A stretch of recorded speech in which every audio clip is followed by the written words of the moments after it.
My girlfriend has a first love of 2 years. While we were on a holiday trip, I accidentally saw her first love's announcement video. I asked her how she felt. She said it was none of her business. Then she turned off her phone and said she didn't want to go out anymore and asked me to take her home. At that moment, I knew I had lost. Linda changed her face quickly. 1 second she was chatting and laughing with me, answering casually. But the next second, she was visibly stiff and tossed her phone to the back seat, talking irritably. Why did you choose to go out on a holiday? Traffic is terrible. Forget it, take me home now. I don't want to play. Every time with you it's a buzzkill. My hand on the steering wheel gradually stiffened. I tried to say something but couldn't find the words. Linda didn't even look at me, just turned her head to the window, biting her nails expressionlessly. But I knew that she only did that when something was on her mind.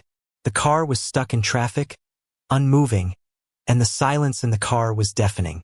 After an unknown amount of time, Linda sighed deeply and suddenly opened the car door. I have work at the office, I'll leave now. You're grown up, you can be alone. She left decisively, not giving me a chance to even try to stop her. Linda must have forgotten that today was our 5th anniversary. I planned to propose today, but everything seemed to go wrong. A sudden car accident kept me stuck. Worried that Linda would be concerned, I called her countless times to let her know I was safe, but she never picked up. 3 hours later, I was being treated at the hospital when my phone chimed with her special ringtone. Excitedly, I opened it to see Linda, who never posted on social media, had updated with 2 pictures. The caption read, I promised I wouldn't miss any important occasion of yours, and now I've made it. The pictures showed a man in a suit hugging her. Even from just a back view, I recognized it as Linda's first love. The comment section had people mistaking the pictures for me, leaving their blessings. Ignoring the fact that I'm Linda's boyfriend, even I felt a little moved by them. So much so that I left a comment saying they looked great together, and Linda immediately called me. I couldn't help but mock myself internally. She wasn't really busy, nor was she too occupied to check her phone. When the call connected, I thought she might show some concern for me after seeing my messages, or that I might mean something to her. But reality slapped me hard. No matter how much I gave, it couldn't compare to her 2-year first love. Linda didn't ask if I was badly hurt. Instead, she angrily scolded me.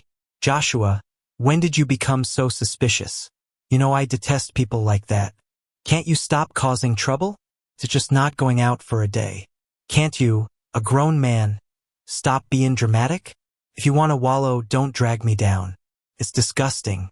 Because of the rain, the road was slippery, and there was a chain rear-end collision. The scene was a mess. When that car rushed toward me, I didn't even feel pain. But now, Linda's words felt like a heavy stone on my chest, making it hard to breathe. I took a deep breath, trying to calm myself. Did you see my message? There was an accident. Linda, now that you got together, you'll stay, right? A cold voice came through. Then Linda gently replied, and it felt like I was spying on someone else's happiness. She suddenly remembered she hadn't hung up, and her voice turned icy again. I'm busy with work. We're adults. Don't you know how to go home yourself? Stop bothering me. It ruins my mood. Suddenly, I felt useless. A tone of bitterness in my voice I hadn't even noticed. I didn't know you had a project with someone who just returned? 5 hours away. How urgently did she need to hurry to the scene? Joshua, enough already. He's announced it. Why are you still jealous? You're so selfish. I'm just dating you, not married to you. What right do you have to control me? Enough with bothering me. If someone like you gets into accidents, it's what you deserve. Wouldn't matter if you died. Even through the phone, I could imagine Linda's twisted expression.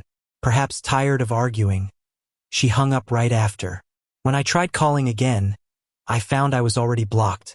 Then a thought flashed in my mind. It's the loved who have confidence. But I've always been so humble. The next morning, I woke up sensing someone nearby. Opened my eyes and saw Linda looking weary. She looked like she hadn't slept. You're awake? Why didn't you tell me about the accident? I thought, anywhere still hurt? Linda's barrage of questions left me speechless. She thought I was faking it to stir jealousy, unaware that I was truly injured. Seeing no response, tears fell from her eyes like giant raindrops. Joshua, are you upset with me? I'm sorry, Joshua. I shouldn't have lied. I just wanted to see if he was really happy. I won't leave you again. Please trust me one more time? Linda looked pitiful, her usual move. She knew once she yielded, I would give all. The doc said it's nothing major, just rest. Not true. The doctor told me about the mild concussion. You need good care. I've already taken leave to be with you. Maybe even Linda realized her attitude yesterday was too harsh. So today she tried to lighten the mood. Back in the day, I'd have been over the moon, since Linda hardly ever lowered her pride for anyone. But this time I was strangely calm. Even my words were dull. Sorry for the hassle. Linda paused for a moment, then quickly returned to normal. I heard from the doctor you need to eat light, so I had someone make porridge. Wait here, I'll get it and feed you. I tried convincing myself to forget what happened yesterday, thinking maybe she was just being nostalgic. However, Linda shattered my fantasies with reality. I waited well into the night for her, but she never came back, not even a message. Worried something might have happened to her on the way, I couldn't help but dial her number. A man's voice answered. Joshua? I felt my heart skip a beat. When I didn't respond, the guy quickly explained. Sorry, I had an acute appendicitis attack and just got back from abroad. A little lost here. Linda was worried about me and took me to the hospital. He added, I was going to call you so you wouldn't worry. Yet I heard the doctor tell Linda firsthand that I had a mild concussion and needed someone to look after me. In the silence, a gentle voice came through the phone. Are you on your phone again? The doctor said to rest. Here's the porridge I made, try it. If it's not good, I'll make it again. Embarrassed, I hung up, but my eyes reddened uncontrollably. I didn't get it. Why would Linda tell two lies when I trusted her? She promised she'd stay, said she wouldn't leave me again. So, I was alone in the hospital for 2 days and nights. In the end, a friend heard about my accident and came to stay. All the while, thinking of Linda's casual promises made the simple meal my friend grabbed from a street vendor taste delicious. What's the deal with you and Linda? My friend Wendy asked. Don't say it's nothing. I saw her pics online. After all these years, haven't you moved on? She sighed deeply. Wendy knew all about Linda and me, our past and everything. Before Linda, I was someone with a firm mind. But over the years, I lost myself, focusing everything on her, never getting into her heart. Tom showed up, and it all went down the drain for me. People say meeting someone too remarkable too young leaves you longing for them or their memory. For Linda, maybe Tom was that person. I'm ready to let go. When I said that, Wendy paused, looking complicated. And you? Haven't you forgotten her either? Wendy's question dug into old memories. But before I could say anything, there was a noise at the door. Linda was standing there with a cold expression. Since you have company, I'll leave. If you can't let go of something, then appreciate it while you can. She knew I couldn't let go of her. But what was there to appreciate? In my most vulnerable times, I was always alone. 5 years with her, 5 years of wholehearted giving only to be abandoned repeatedly. After Wendy left, Linda's voice broke the silence in the room. Without any concern, just criticism. A few days without contact, busy messing around in the hospital, retaliating against me this way. Disgusting, Joshua. I laughed, not out of humor, but her word hit me hard, crushing my last hope. When you have a dirty heart, everything looks dirty. On our anniversary, Linda was far away, visiting her first love.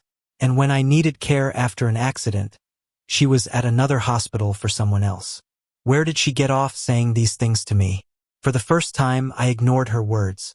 With no response, Linda had a fit in the hospital room and stormed out silently. Afterward, Linda and I entered a strange phase of indifference. No messages from her, and I stopped reaching out. After a week of this Cold War, Linda remembered I existed. Her icon popped into our chat. I learned some new healthy recipes. The doctor said they'd help you recover. I'll be over soon. The room looked familiar. 1,825 days of cooking for her in that kitchen. Everyone envying our bond. Look, I burned myself, Linda sent a photo showing her red, burnt hand. It looked painful. But before now, she'd never set foot in the kitchen for me. A few days ago, she had the same burn. All for a man she was happy to cook and clean for while I was just a joke. In just a week, Linda changed, her patience depleted.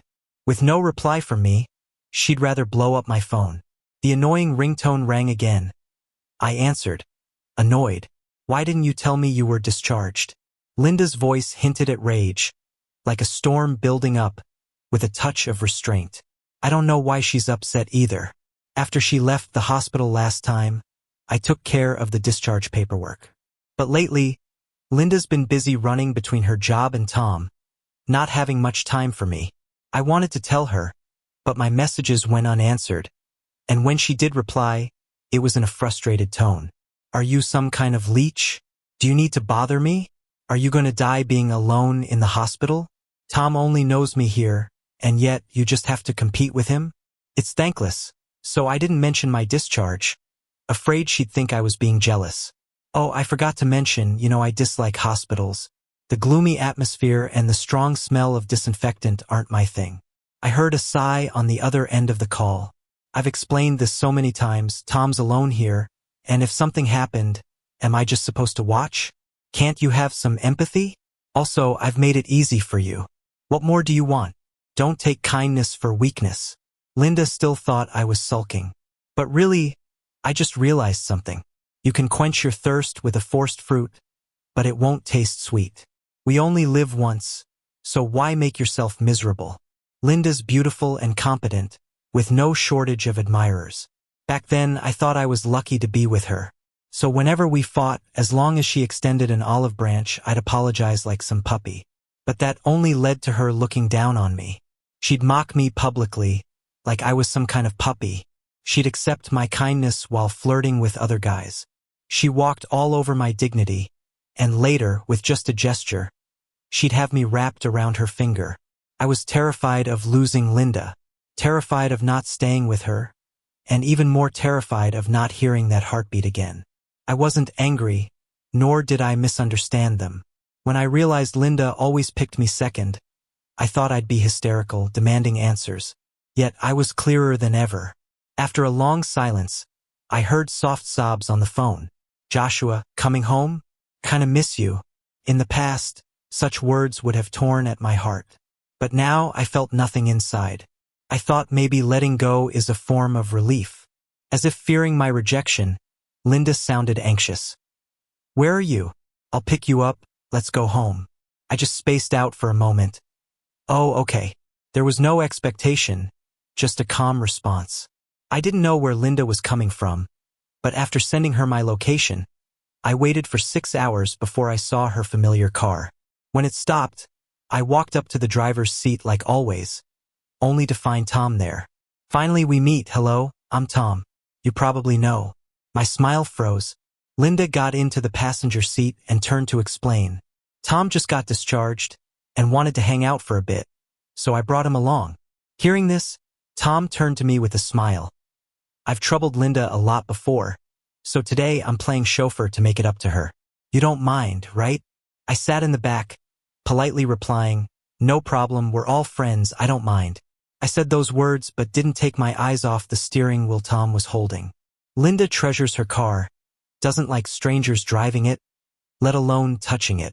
I was only allowed to be her chauffeur 2 years into the relationship, and then only when she needed me. I thought it was a sign of her trust, and secretly, it made me happy for a long time. Now I see. Tom isn't a stranger, and I'm not special to her. My response made Linda's expression change. Joshua, I knew why. We had argued about it many times before. I didn't understand why Linda was so attached to a seat, but she would scream at me hysterically. I'm your girlfriend, not your toy. Your controlling nature suffocates me. Do you want to push me away before you're satisfied? Do you have nothing else to do? Later, a friend of hers told me the car was Tom's gift to her. I suddenly felt at peace. Turns out love and indifference are that obvious. The whole ride, I stayed quiet in the back seat like an outsider. Tom, however, kept chatting nonstop. Linda kept glancing at me, and their laughter stung my eyes and left a sour taste in my heart. I never knew Linda could be so talkative in the car. In the past, it was always me trying to liven things up, only for Linda to snap. "Can you be quiet? You're so annoying." Eventually, I just closed my eyes and slept. They say ignorance is bliss. When I opened my eyes again, the car was parked in front of a restaurant. Tom was still smiling, confirming the saying, "Don't hit a man with a smiling face." "I'm leaving in a couple of days, so to show gratitude, I'd like to treat you both to a meal." Before I could refuse, my stomach growled loudly. I hadn't eaten for nearly 8 hours waiting for Linda. Now a free meal was offered. I wasn't going to decline. But the meal wasn't enjoyable. Midway, Tom went to the restroom, and soon Linda's phone buzzed. She glanced at it, turned it off, flipped it over, and tried to chat with me. "Joshua, do you like the food? Let's head out again in a couple of days. I heard from a friend there's a great spot for couples to hang out." My phone may be silent, but I could see Linda's mind wander. Every time she spoke, she glanced at her phone. Just a minute passed before she stirred, suddenly standing up. "Joshua, I'm sorry. Sounds like Tom's in trouble. I have to go." "Don't worry, I'll be back soon." The worry in her eyes was unmistakable. "It's fine. Go ahead. I can manage on my own," I said calmly, without even looking at her. Not the first time I've been left alone. No reason to make a fuss every single time. Linda looked distressed, trying to say something, but held back. Maybe she expected me to plead, to beg. The one thing she didn't expect was indifference. But with Tom, she never took the time to understand. "I'm sorry," she said, leaving me with nothing but her retreating figure. I ate the rest of the meal alone. Before leaving, I sent her one last message. "Let's break up." When I got back from dinner, it was 1 a.m. The room was empty. I didn't leave the light on for her like I used to. I just went straight to bed. I hadn't heard from Linda. No text, no call. I reached out to a friend, asking her to help me find a new place. If we're done, living here isn't right. I also contacted someone I hadn't in a long time. "Boss, I want to continue learning from you." He replied almost instantly. "Kid, didn't let me down. My door's always open for you." Something touched me, and I almost cried. "Thank you, boss." I looked at the dusty box in my hands, opening it with trembling fingers. Inside was a complete set of tools. Gently, like it was a treasure, I placed it where it could be seen. Maybe after a long day, I was exhausted. I slept in until noon. The place was still empty, just me. I didn't care or bother to ask when Linda would be back. I tidied up and headed out. Back in familiar territory, I focused more than I had in a while. It was past lunchtime before I checked my phone. Surprisingly, there were a few missed calls from the same person. Out of courtesy, I called back. Linda picked up right away, sounding worried. "Joshua, are you not home? Where are you? Why didn't you answer my calls?" I stood there for a bit, stunned. The feeling was bittersweet and familiar. Before, I was the one who would act like this. I was working, didn't see the phone. I rubbed my tired eyes. Linda paused before speaking again. "Are you coming back today? I'm waiting at home." Her voice was casual, like she didn't notice the breakup text. Maybe she saw it but didn't want to face it. I didn't plan to repeat it because you can't wake someone pretending to sleep. Time will change everything. Eventually, she'll accept it. I might be busy. I was more detached than usual. Even Linda, a bit slow, sensed something was off. "Joshua, are you upset? I didn't mean to leave you last night." Tom and his girlfriend were fighting. He was really upset. He has a history of depression, and I was worried. Her words were cautious, fearing a misunderstanding. I gave a faint smile. "I trust you. No need to explain. You're friends, after all." I didn't say unnecessary. I said no need. Because our end was near, and there's no point in arguing over trivial things. Linda didn't seem comforted. Instead, there was an emptiness. "If there's nothing else, I'll go." My stomach was growling. Calling had delayed my meal. She sensed I might hang up and quickly said, "Don't go yet." "Joshua, didn't we plan a trip for our 5-year anniversary? I've booked a place. Can you take some time off? Let's relax for a bit." I stiffened visibly. Linda never remembered anniversaries, much less suggested celebrating. I usually begged her to join, and she'd grudgingly agree, complaining, "Can't you be less clingy? Celebrate alone if it's such a big deal." This time we planned a trip, one of her rare agreements, until Tom showed up and easily changed everything. Before, I would have been thrilled Linda remembered and suggested it. But now the date's long gone. You can't fix something shattered, so why try? Without hesitation, I declined. "Nah, it's just another day. We don't really need to. Plus, I'm heading to the mountains for archaeology soon." Linda's expression changed, realizing how familiar the phrase was. Surprised, she asked, "Why didn't you tell me you switched jobs?" She probably never imagined there'd be a day I'd refuse her, nor did she think I'd pick up archaeology again. Linda has severe allergic rhinitis, and dealing with dirt daily, no matter how clean I am, would make her uncomfortable when I got home. So, for her health, I gave up this job the second year I started pursuing her. I abandoned what I loved my whole life and became someone unrecognizable. Not responding for so long made Linda uneasy. "Joshua, come home tonight, okay? I want to have a proper talk." I intended to refuse, but then I thought, I already found a new place. Might as well move my stuff out. No sense leaving things to be eyesores. After all, it's good to know when you're not welcome. I'll go back after I'm done. But in reality, being busy with work was just an excuse. It's been so long since I did this job. A lot I need to relearn, and archaeology demands patience. I just didn't know how to face Linda. She's avoiding me, and aren't I doing the same? We've been together for 5 years, and how many 5-year intervals do we get in life to wait around? I stayed until midnight before heading home. Linda has always had an early sleep routine, so going back late could avoid facing her. Still, I underestimated Linda's persistence. As soon as I got downstairs, I saw her shivering in the wind in thin clothes. In the past, I would have taken off my coat and wrapped it around her, nagging, "Why didn't you wear more? If you catch a cold, I'll be worried." But I forgot one thing. Linda would never wait for me. After a moment of freezing, I approached her and said, "Hello. How did you know I'd be here?" "Asked your friend." I chuckled bitterly.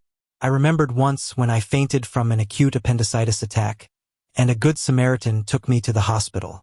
I needed a family member's signature for the surgery, called Linda repeatedly until she finally answered, only to say impatiently, "How should I know where the hospital you mentioned is? You're grown up. Can't you handle it yourself? Do you have to bother me to be satisfied?" Thinking back, she could find it. She just never cared. Linda stared at me with hurt in her eyes. "Joshua, are you avoiding me?" I looked away, feeling guilty. "No, I'm really swamped with work." As soon as I spoke, I noticed the light in Linda's eyes slowly dimming. "But your coworkers clocked off at 8. Caught in a lie, I awkwardly laughed. "Sorry, that's my bad.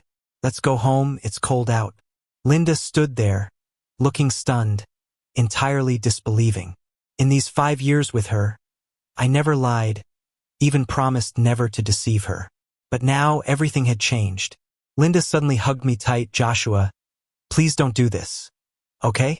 Are you mad at me? I can explain everything between him and me." Before she finished, I gently ruffled her hair. "It's fine, no need to explain." I said, "I believe you. Friends helping each other is normal." I spoke calmly, without a hint of emotion. Linda's expression shifted several times, and I couldn't tell what she was thinking. I thought she should be happy, right? Isn't a trusting and generous boyfriend what she wanted? In the car, Linda held my hand tightly, afraid I'd run off again. I didn't resist, just let her hold on. I always believed that good relationships should have good endings.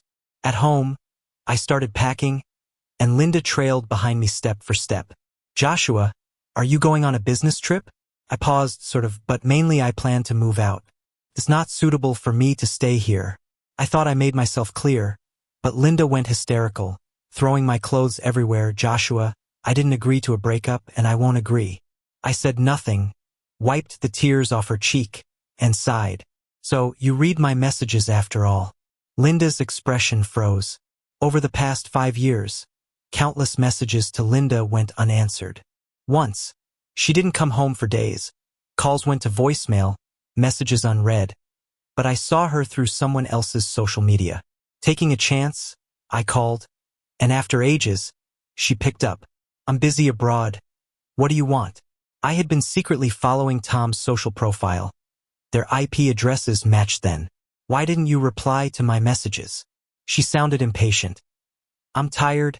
It's not important. No need. Yet, I clearly heard a man's voice beside her. When I asked when she'd come back, she accused me of being a stalker, always meddling. That day was our anniversary, too. Any news about Tom? She never missed a beat. Come to think of it, every anniversary, Linda was likely with someone else. She wasn't unaware of these things. I wasn't important to her. Hence, she never cared. That night, I didn't leave. Linda clung to me, sobbing. Joshua, I know you're mad, but don't worry. These things will pass. When you calm down, can we go back to living like we used to? We've made it through 5 years together, and you promised you wouldn't leave me. Living with a mask isn't scary. What's scary is when you start lying to yourself. Linda was crying and coughing, her face flushed, clutching her chest in pain. I sighed helplessly and helped her up from the floor. It's late. Get some rest. I'm not leaving tonight. She thought I was conceding and relaxed a bit. You're going on a business trip tomorrow, I'll go with you. I was too drained from work to deal with all this. After she fell asleep, I also dozed off. When I woke up the next day, Linda had already made breakfast. It felt like we were married for ages. Everything was so organized. Seeing me wake up, she looked kindly at me and said, I wasn't sure what you like, so I made a bit of everything. Come and try it. Of course, you never loved me, so how would you know my favorites? I was planning to have a chat with her, but just as I sat down at the table, the doorbell rang. Tom stood at the door, pale, holding a gift box. I'm here to say goodbye. I'm leaving the country tomorrow. Hope I didn't disturb you. Linda looked a bit flustered, turned to me, but before she could say anything, I spoke. Come in and eat with us. We're all friends here. Nothing to disturb. There's too much food anyway. Linda felt uneasy hearing my words but stayed silent.